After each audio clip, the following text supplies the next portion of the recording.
All right, hello everyone.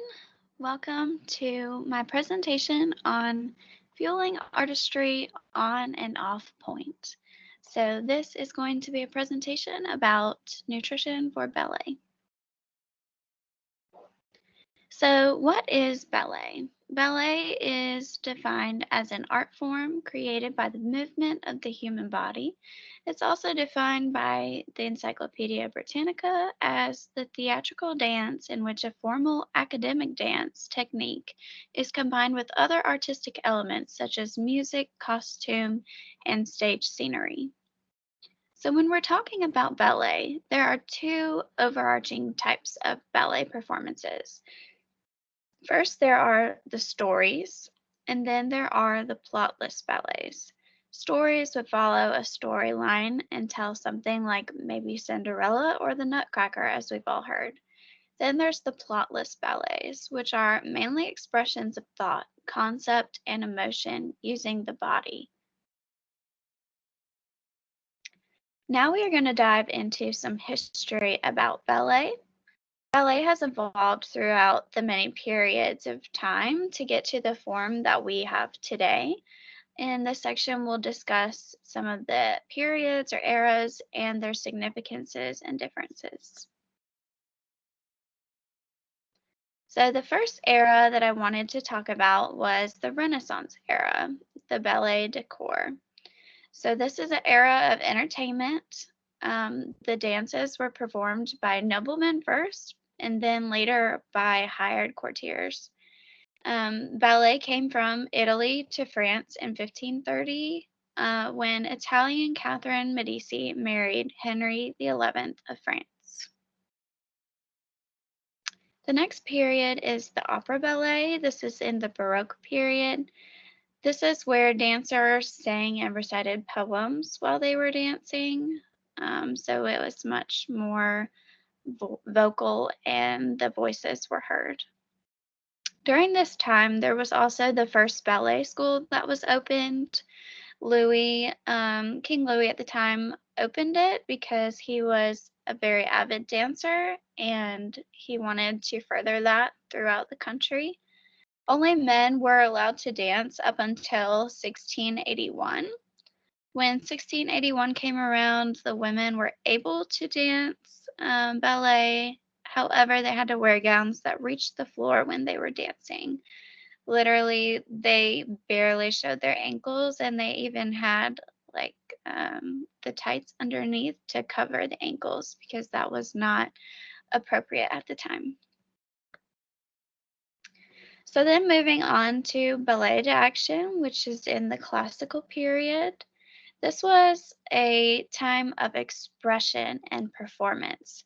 So costumes and props were not really heavily used. They were very full of the character and emotion expressed through their bodies and their faces. That way they kept the attention of the audience and just showed the expression of what they were trying to portray to the audience. All right, our next period we're going to talk about is the neoclassical romanticism.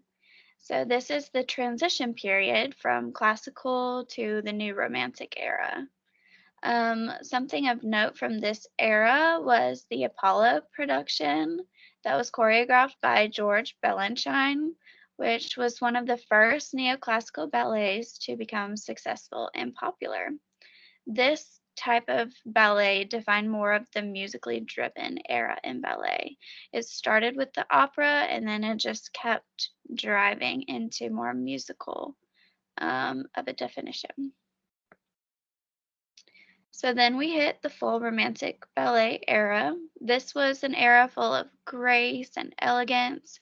This is when Pointe ballet began. So pointe is when you have those pointed shoes and the tiptoes of the toes are on the floor.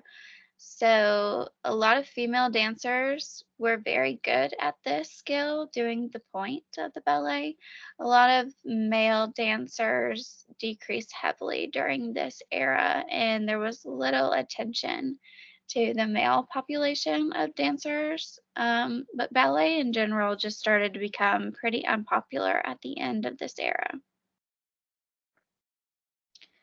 So then, after that era was the Russian Imperial Ballet era.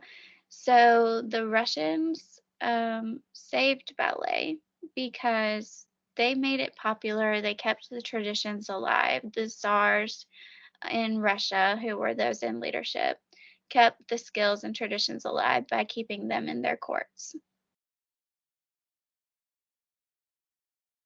Then we have the modernism era of ballet, which we know more of this today. It's what shaped what we know as ballet today. Um, Diaghilev was a leading director of the Ballet Russes, which this was a company that was established in Paris, but they were a traveling company. So they brought ballet to different areas of the world. Um, and now, again, all different companies are bringing ballet to all areas of the world, but a lot of people like to travel to those areas. Um, Russia is still a very popular area for ballet. So, what is the history of movement with ballet? So, ballet traditionally, in the way back before, like we had talked about, the beginning eras, they did not have very specialized movements. It was a regular uniform dance. However, it wasn't like a bunch of the ballerinas that we would see today and the movements that they do. The movements of today are more standardized, and some of them have different interpretations depending on whether they're doing a freestyle ballet or if they're in a more story-oriented ballet. The story-oriented ballets will have the movements that are standard and they're not changing. However, then you go to the freestyle and it's more like that interpretation style that we had talked about in the beginning. So, some of the different moves that we know today for ballet are the assemblé, which is when you lift off the floor with one leg and then you land gracefully with the 2 feet. Then we have the grade jeté, which is a big jump going from one foot to the other across the floor. Then we have the plie, which is bending of the knees, which is a very popular and usually well-known move. Also, another one that's well known is the pirouette, which is a rotation or spinning on one foot. Lastly, that I've mentioned here is the arabesque, which is standing on one leg and then raising the other behind the body in a straight line pointing out behind you. So that is the picture in the slide here. You can see that she's standing up on top of her tiptoes, which is the point, and then she's extending her back leg out behind her body. So this is the arabesque. So, when thinking about what type of exercise ballet is, one might wonder, is it aerobic or anaerobic? So, ballet is made up of predominantly anaerobic activity. This is because the dancers perform movements that are short and brief. This type of movement relies heavily on the strength of their muscles. The different movements, such as seen in the previous slide, all require great muscle strength to perform quickly and still remain elegant, right? Because ballet is full of grace and elegance. So they're doing these quick, fast motions and movements, but they're very strenuous on the muscles, but they make it look effortless. So it's an art of making something strenuous look effortless. Um, so, cardiovascular exercise is really important for these athletes because they need to keep a well rounded outlook because they don't get a lot of that kind of exercise. Anaerobic exercise is exercise that involves quick, intense movements, like I said earlier, and it relies on that quick, immediate release of energy. Whereas the aerobic is different than that. So then anaerobic also means without oxygen, right? So these movements are being performed, the muscles are contracting, and all of the processes for releasing energy happen without the use of oxygen. Whereas if it were to be aerobic exercise, this would have required oxygen as well as stored energy, whereas the anaerobic exercise uses energy that's already ready in the muscles just to be used on that spur of the moment.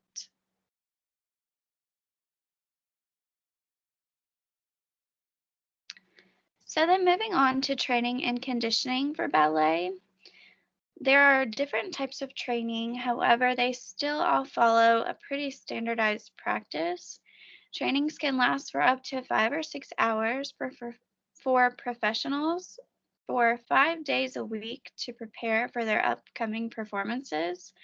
Even still, in young athletes, they still have practices most of the time where they'll do a couple of hours in the morning and then a couple of hours in the evening as well. So, one blog from the Modern Motion Dance School stated that they always start their day with ballet class to warm up. They want to prevent injuries, but then they continue to work on their technique. So, they start at the bar, which we will talk about shortly, and then they slowly work up to bigger exercises and end with something fantastic. As far as other trainings that ballet athletes might participate in. These might be Pilates, yoga, plyometrics.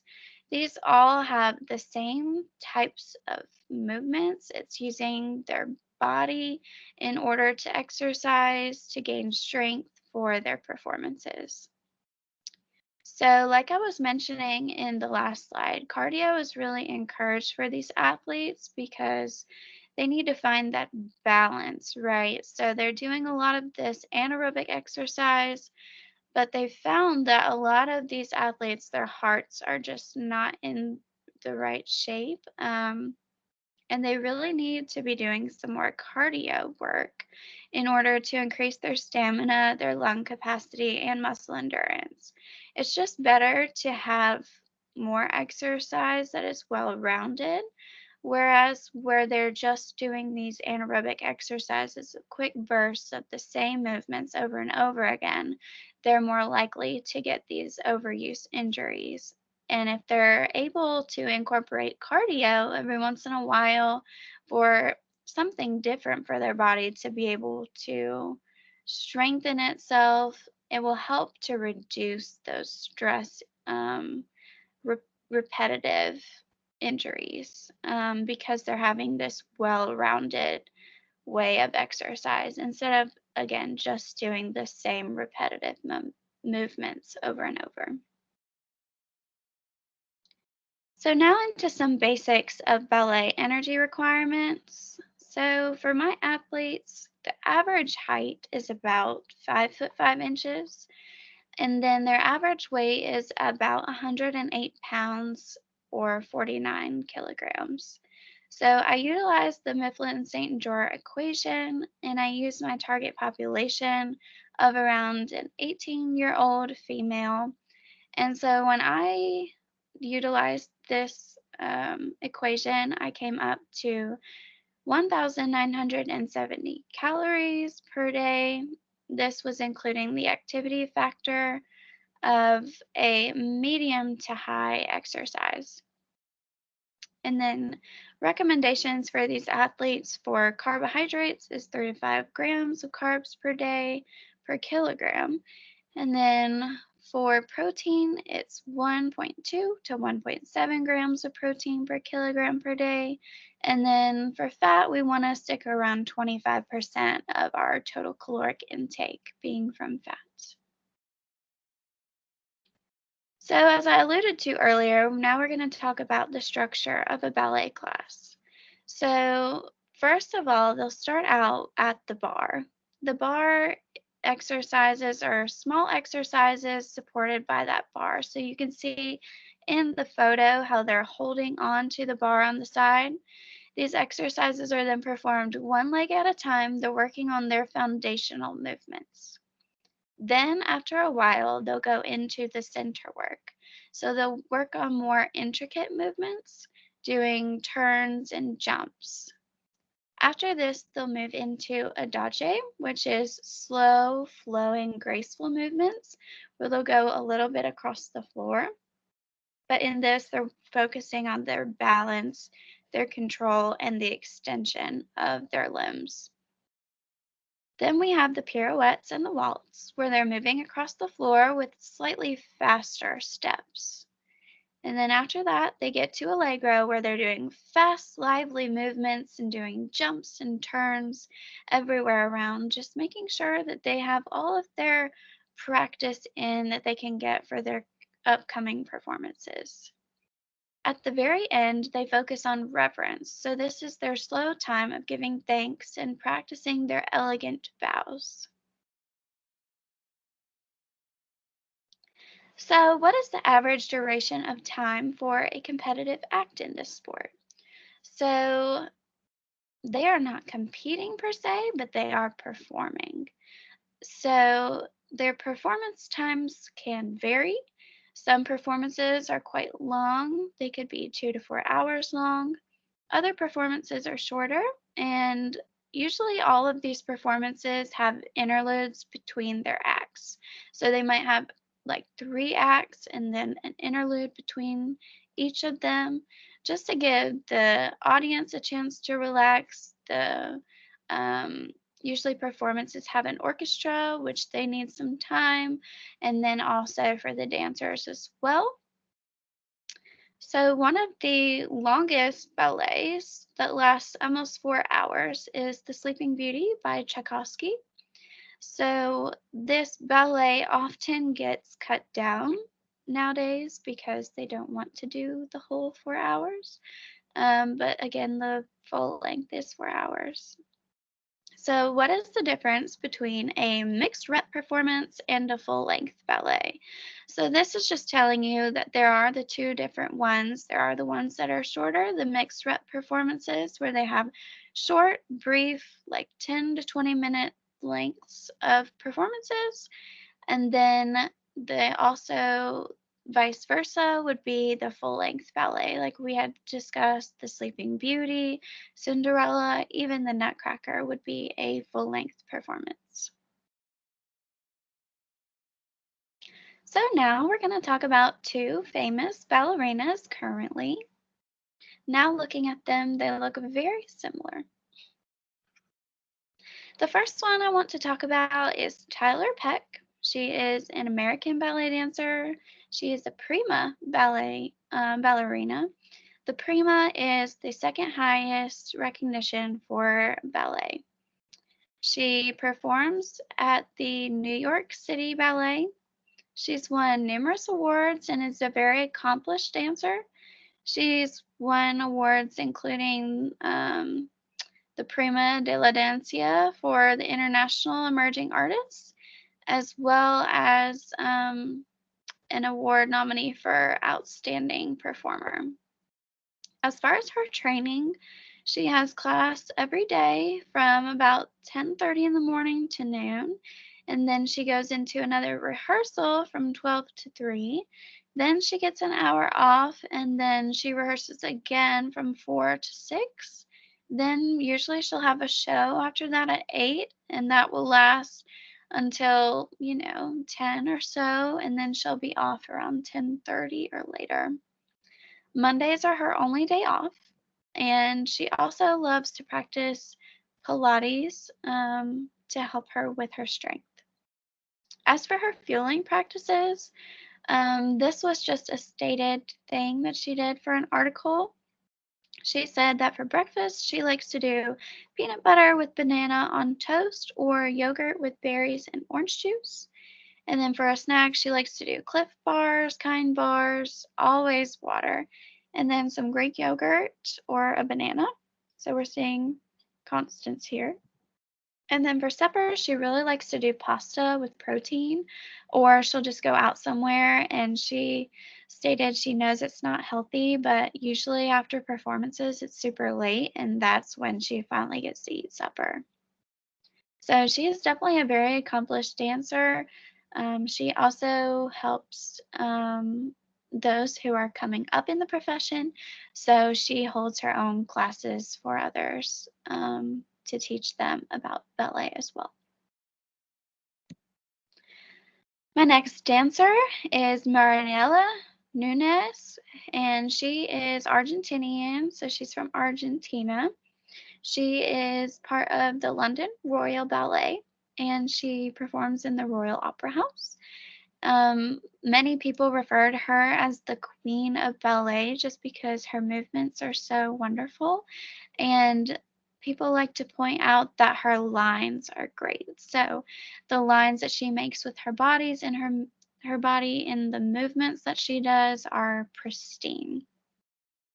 I've included a little paragraph, a couple paragraphs. One about the training before when she was up and coming. It talks about how when she was back in her home country, how training was different than it is now today. Of course, it was when she was younger, but her parents helped her a lot by driving her back and forth to practices that were extensively far away, also while doing her schoolwork and things. So it was definitely a commitment for her family.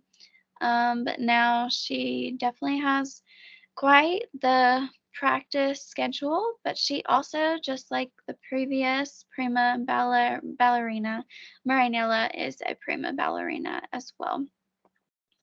She also helps to advocate for others. She actually launched an eating disorders unit in the United Kingdom in 2013, and she's very vocal about eating disorders and making sure that the athletes in the ballet population are aware. She states that she's never had one before, but she just wants to make sure that there's awareness around the subject. So she's a very active person in the community, and she loves to get on podcasts and talk to people about everything ballet.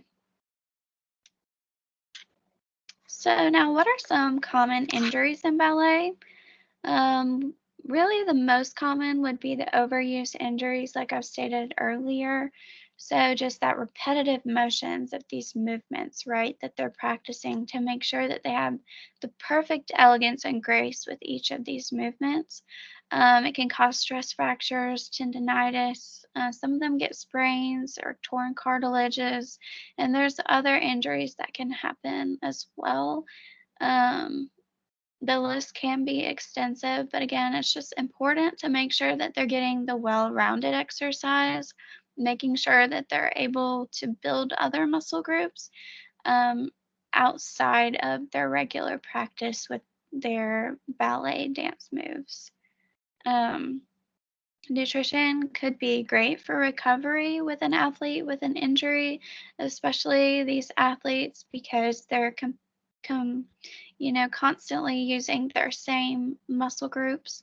Um, and so the carbohydrates, if they eat carbohydrates and protein, the carbs will help them get energy, but it'll also help them with healing and in the healing process. And then the protein will help to repair those muscles and tissues that have been damaged. So, one research article that I had the opportunity to look at was about body composition, eating habits, and disordered eating behaviors among adolescent classical ballet dancers as well as the control population. So, these researchers did this research in Greece. They were to compare the body composition, dietary habits, and the disordered eating behaviors among the female classical ballet dancers and their non-dancers, same sex peers. So the target population again was the female adolescent ballet dancers and then as well as their non-dancer peers. So there were 90 adolescent girls who were either juniors or seniors in high school in Attica, which is in Greece. So they used a variety of methods for their research. They did measurements of body weight, height, circumference, body circumferences. They also used the BIA machine, which is very interesting. They asked the girls about dancing information to see what they knew. They also made them take a eating disorders test. And so let's look at their results to see how they compared. All right. So, looking at the comparison, the dancers were leaner than the controls, which we could attribute to their constant repetitive motions. So, we would expect this to be true, right? They also had less fat mass than the other population who were not dancers. But there were no differences in them regarding the eating habits on the eating disorders test, but almost 1 out of 4 of these participants scored greater than 20. So this indicates the eating disorder behaviors. So that's super interesting in knowing that out of 90, 1 out of 4 of every one of them um, qualified into this eating disorder behaviors situation. So this is pretty alarming, and I think that it's important that most people should get to know more about this because I think a lot of people push off the idea of eating disorders in different sports. They might have heard about it a lot and they just don't, there's a stigma about it where they don't want to be involved with it, or they just might be in denial about their practices. So, sharing things like this article could be very helpful in just letting there be more awareness, and then helping athletes and coaches to reach out and to recognize these things as well. This study had a lot of limitations. They had that small sample size. There wasn't really any standardized part as far as the questions. They had self-reporting of their answers, so there could be a lot of variance from the truth, unfortunately. Just because it was a cross-sectional study, it means that you can't say that there was a causal relationship between any of the variables. So it's just interesting information. We can't relate any of them to be causes of each other.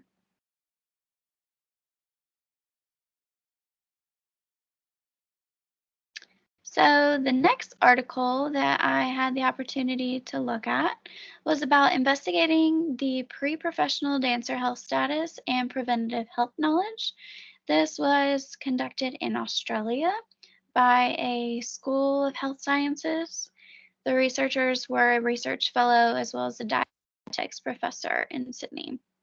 So, the purpose of the study was to establish a baseline understanding of the dance students at a single professional institution based on their metrics focused on current health, nutrition, lifestyle, and well being, and while also getting knowledge about their long term health implications.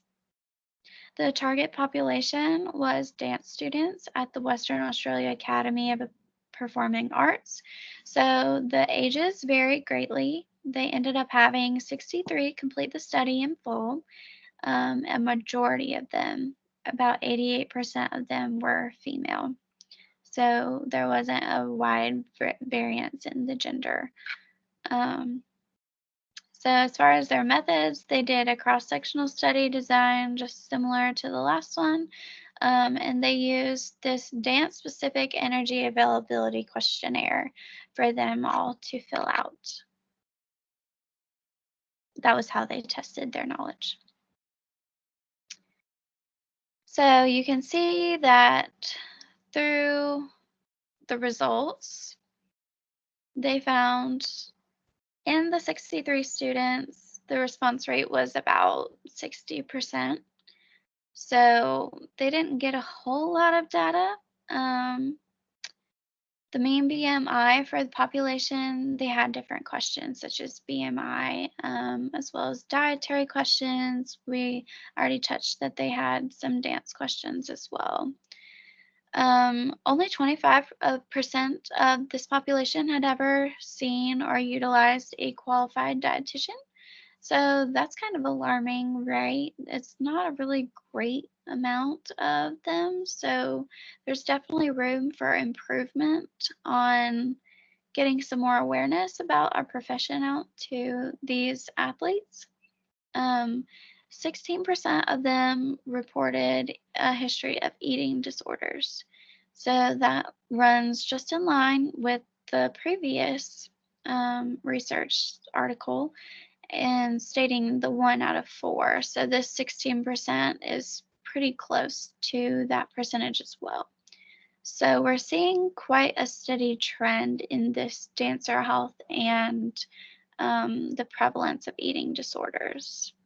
The limitations of this study were there was the small sample size, again, from a very small singled out population, and there weren't very many male participants. And there are male ballet dancers on the island of Greece. So the biggest takeaway from this article that I had was that athletes need more nutrition education. We need to be getting out into each niche. I mean, mine wouldn't necessarily be ballet, but I'd be happy to provide information if one was wanting to have the information. As well as that really programs need to incorporate more nutrition and health knowledge into their sports curriculum instead of just information about the sport itself. That way, these athletes can be more well rounded and have a better outlook on how they can do better for themselves and just be healthier in general. Now we can look at some common influences that athletes have.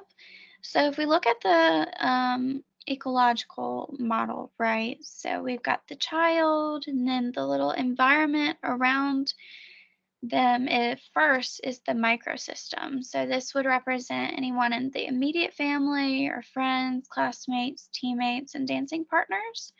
So, something that would influence them in this part of their system might be what their family eats, is what they eat, right? Because that's what they have access to. If you go out from there, you get into the relationships between the athlete or the child and their microsystem. So, what does that relationship between them cause for the athlete? Maybe they don't have a great relationship with somebody at the current time, and so that's impeding their health status because they're worried about it or they're having anxiety, or maybe there's a family situation going on. There's several different factors. Moving up from that mesosystem, we get to the exosystem, which is not a specific part that the child has a direct impact, but it still impacts them. So let's say the government that they live in, it's not bearing down on them super, super hard, like it's super close to them, but it's still a factor in their life. It's just a little bit more removed. Um, Further out from that would be the culture of the athlete. So the socioeconomic status, as well as the ethnicity or race of the athlete, and the specific society that they live in can have influences. Um, this could come into play when society or social media becomes a thing. This would be things that they're more attracted to, more likely to buy, purchases that they're most likely to have, people who are most likely to influence them from the social media and from their culture. Then we get into the chrono system past there, and it's the transitions in their lifespan or lifetime. So different changes that go on that have an influence in their life. So thinking about my target population of the 18-year-olds, they're making that transition into college. So that's a big transition period that can have significant influences on their lives. Another thing about dancers is if they don't want to go professional, then around the 18-year mark is when they end up stopping, and then that's their retirement per se. Because if they don't choose to go into that professionally, there's not much more that they can do just recreationally. They could do it like at their home or in a small group. But as far as performance goes, after 18, it's you're going up to the professional level or you're retiring and going into your chosen desired way. So there's a lot of different influences that can be a part of an athlete's life. So sometimes these influences might be affecting them in their performance, it might be affecting them in just their overall health, and we might be able to see these, especially as dietitians. You might see some signs of nutrient deficiencies, or maybe even just looking from the nutrition focused physical exam look, you see different factors that might make you to consider that there's things going on. These things might be even out of their control, but it's just important to give your give your athlete the ability of knowing that you care about them, addressing things that you see and sort of a question, or hey, I was just wondering this about you, and I'm wondering if there's anything you need help with. Um, if there's something out of their control that maybe their parents could help more with, maybe even just speaking with them about the thing that you're concerned with them about as far as their performance, and what could they do to help them to overcome that and to perform better, if that makes sense. So there's a great role that we play, especially in encouragement and just being there for the athlete in these different factors that can influence their lives. Now let's get into some nutrition specific information for ballet. So, like I talked about earlier in the two research articles, the prevalence of eating disorders is pretty great in the ballet population. So, when you have a sport that's so focused on the body, right, and the movements of the body is the projection of the sport. It's what's moving, it's what people are looking at.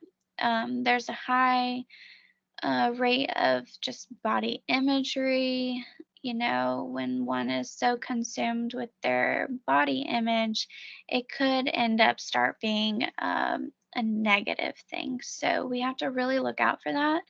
Um, like I had stated earlier in the other article, it's about 16% in this article as well about the prevalence of eating disorders in the ballet population or just dancing in general. Another study said that professional dancers have 3 times the risk of having an eating disorder than those who are non dancers. This is pretty alarming, right? Because 3 times more the risk is just so great. And we want to make sure that we're doing all that we can to bring these numbers back down.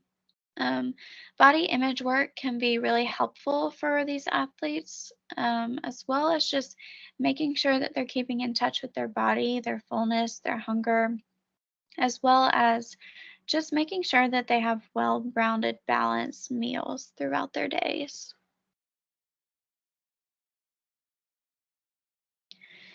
So, what approach would I take when an athlete comes up to me and requests help with body composition changes?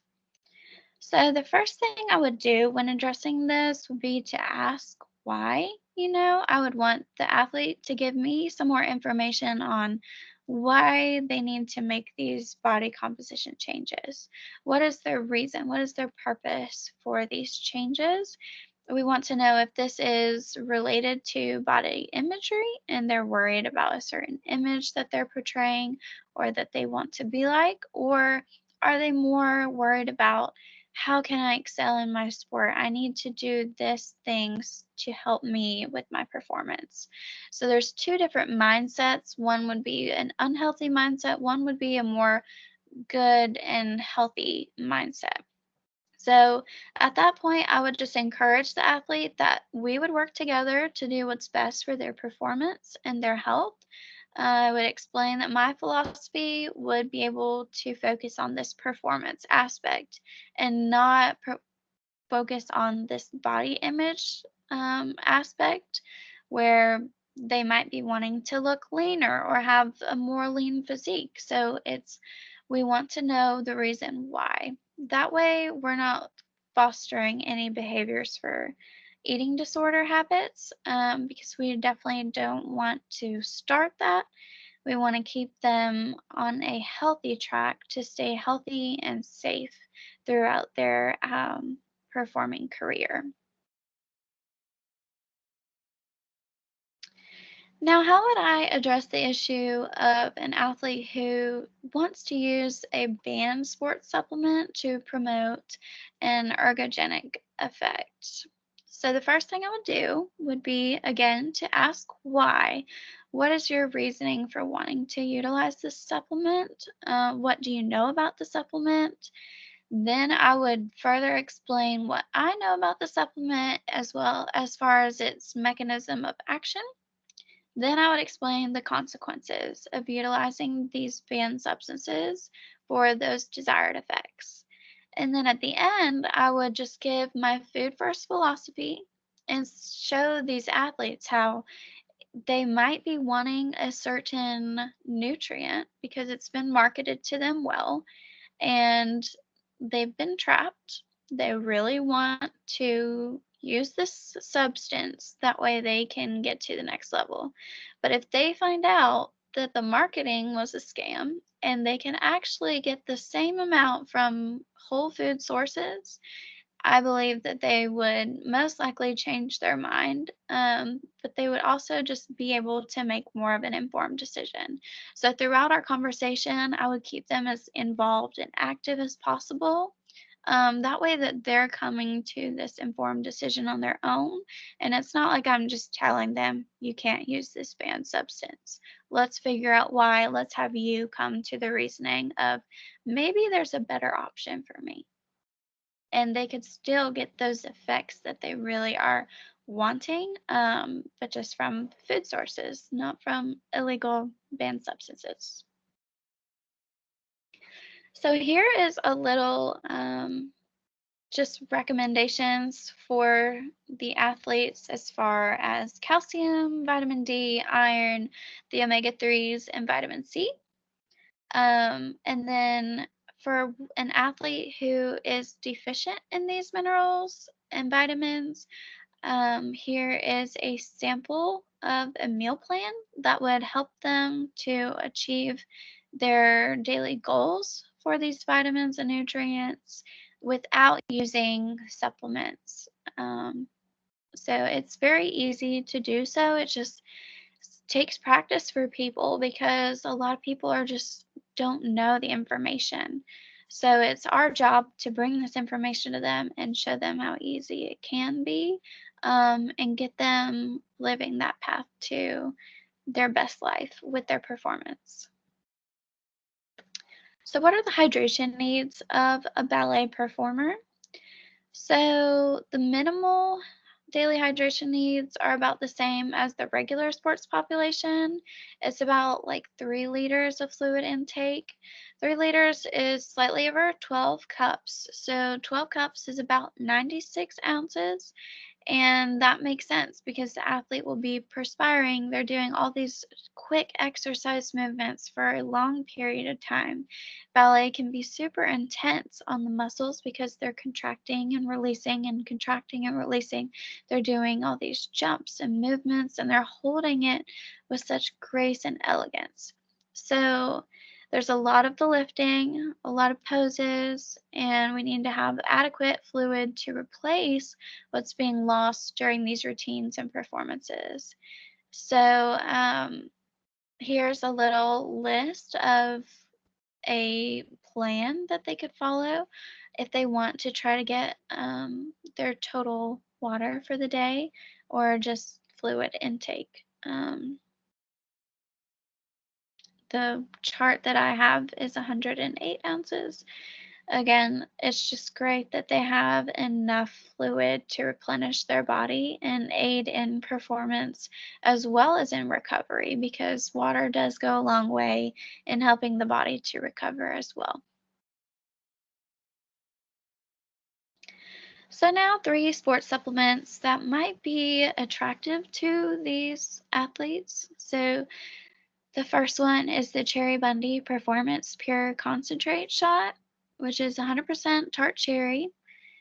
The claims for this is that recovery can happen anywhere, anytime. Why would this be important to these athletes? Is because remember they have this constant use of all of their muscles. They're using the same ones over and over again. They're worried about recovery. They don't want to get these overuse injuries, so they want to recover well. So they might think, hey, I should use this supplement. That way I can recover well anywhere, anytime. There's a number of side effects that come along with using this cherry juice, but it's important to know that cherry juice is a type of food per se. However, it's in a liquid form. So I wouldn't really recommend buying this extra supplement because for one, it ends up being expensive if you buy it and you use it as much as these athletes would need to use it per the recommendations of the product. It's just easier to get it out of just regular cherries that they could eat, or as well as other fruits and vegetables could give them the same things that they're trying to find in this pure concentrate shot. Another supplement that might be, catchy to the ballet population would be a fat burner pill. So these athletes, again, are very focused on what their body looks like because their body is their presentation. They're moving their body in these forms, and that is their performance. So they want their body to be in the best shape and look the greatest. And so Alani has this supplement, and they would market it to them. It looks cute. The female population would love the design of the supplement container. But there have been reported to be lots of not so great side effects with this, such as the headaches, the restlessness, getting jitters. It's also not super cheap either if you're trying to save money. So it's just best practice to have a well balanced meal, and they really don't need to be focusing on these fat burning practices. If an athlete comes to you with wanting to use a fat burning pill, that might need you to do a little bit more probing. Another supplement that is marketed to this population would be creatine. So this creatine, Thorne creatine, is actually NSF certified. Um, it's a high quality creatine for lean muscle mass, endurance, cellular energy, and brain function. It promotes enhanced muscle performance with the amino acid creatine. So, the thing we need to know about these creatine supplements is that side effects might be dehydration, upset stomach, muscle cramping. It's not great with pregnancy. It's not great with those with kidney disease or those who are bipolar. So this supplement, you can get the same amount of creatine from this supplement from whole food sources. So with the all of the theme from all of these supplements is a well-rounded, well-balanced diet of all the macronutrients will be much better for you than trying to take these supplements for some perceived enhanced benefit that you could just get from eating your regular normal meals that are well balanced. An educational aid that I might use for my population of these ballet dancers would be something like this. It's a little bit blurry, but at the top you have something like the McDonald's, right? So you have the fries and the burger. It shows how many calories, how much fat, protein, carbs, fiber, sodium is in all of that meal, right? But then it shows you what you could have in the bottom. And so not only is it the same amount of calories, but there's lower fat, way more protein, the carbs is about the same, and then much more fiber. So they're going to have that stable energy throughout their day versus where they had a bunch of the carbs and protein and fat, and they're not going to have super stable energy, as well as they're not getting enough nutrients from just the burger and the fries, whereas they could have all of these things that are below for the exact same amount of calories. I think that just having visuals like that is really important because so many people have forgotten what good things fruits and vegetables and whole foods can be for them, better than these fast food meals that only provide small amounts of nutrients compared to what they could have. So then moving on to meal planning. So ballerinas don't really get an off season. So when looking at competitive versus off season, um, it's just a little bit of a, they're usually in their competitive season all year round. They might take a week or two off. They might get a week or two off just for vacation purposes.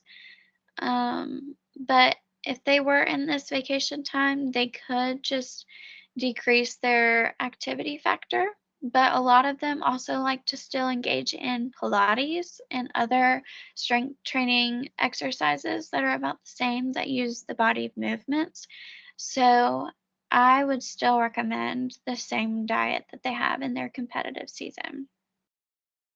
So I just restated my carbohydrate, protein, and fat recommendations.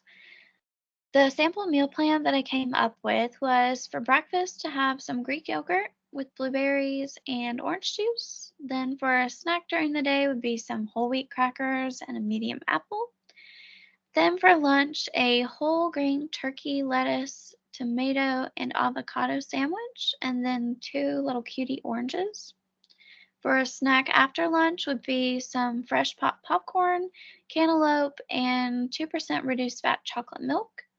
For supper, we would do some spaghetti with pesto sauce, some vegetables, and meat. About 2 cups would be actually great. And this would provide the athlete with around 2,000 calories, some great protein, around 74 grams, adequate carbohydrates, not too many. It's still a little over what my recommendation was.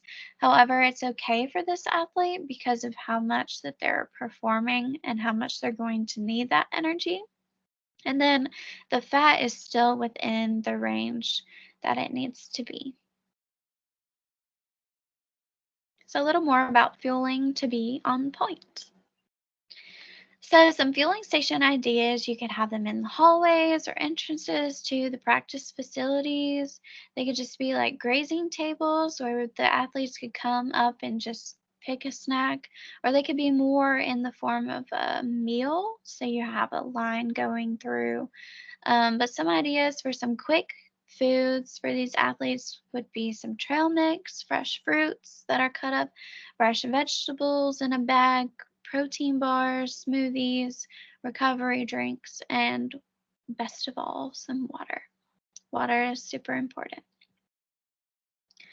Some things about some post-workout ideas for a competition table maybe would be some chocolate milk to aid in giving them that extra protein and nutrients to replenish their body after these repetitive movements and the muscles that most likely were broken down during the workout or competition.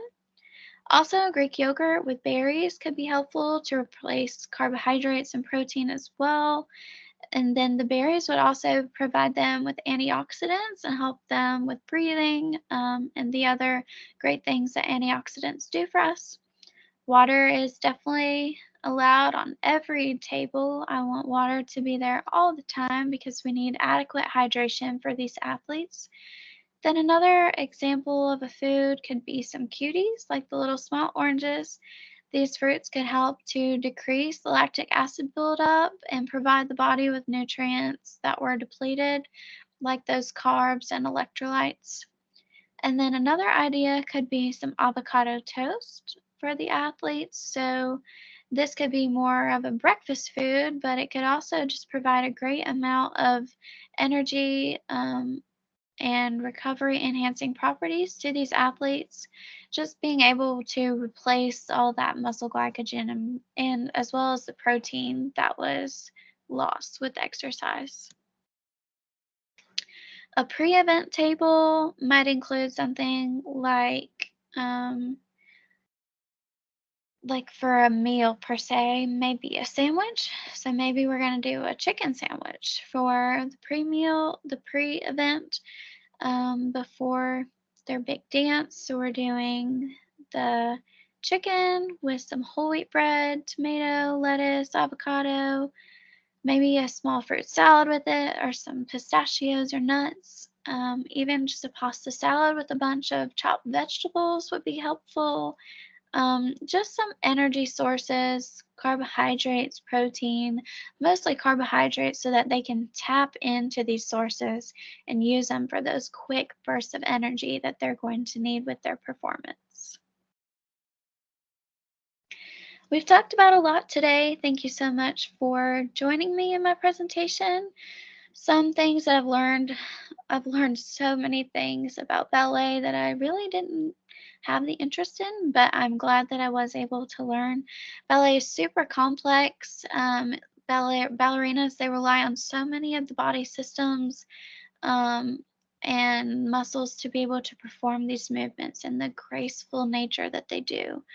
Overuse injuries are super common, which made sense to me to learn because they're using their muscles in these repetitive motions and movements over and over and over again for extensive periods of time.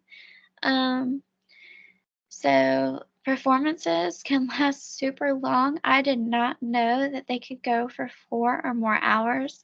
Actually, learning about these has made me want to go and see a ballet performance, so I see that in my near future. But in conclusion, we've learned about ballet and how it's a historical sport. It's a very intense and requires a great deal of muscle control because they're doing these movements. They need to hold themselves well, being able to do these quick bursts, but then also remain graceful and continue to perform the series of movements. The sport actively showcases the human body, so we need to be watching out for um, the stereotypes, right? So ballerinas, typically that's skinny, slender, person, but it's nutrition is so critically important for this population just to provide them with the fuel they need for their body as far as recovery, but as well as in performing. They need all of the energy and nutrition that they can get to stay healthy and not get the repetitive injuries that could happen. Again, this sport was super fascinating to learn about. I hope you guys learned a lot too. I don't really have the passion to work with this population. I'd rather work with like a soccer population. However, I would never turn an athlete down, but if they were requiring a little more than what my expertise on the subject would be, I would definitely refer them over to somebody that I could find who was more of an expert in the area. So I hope you guys learned a lot. Thank you so much for tuning in to my presentation. Let me know what you think or any comments or questions. I've also posted a handout as well as when I was talking about the deficiencies meal, I posted that as well, and these slides will also be posted. So thanks again so much. Have a great day. Thank you.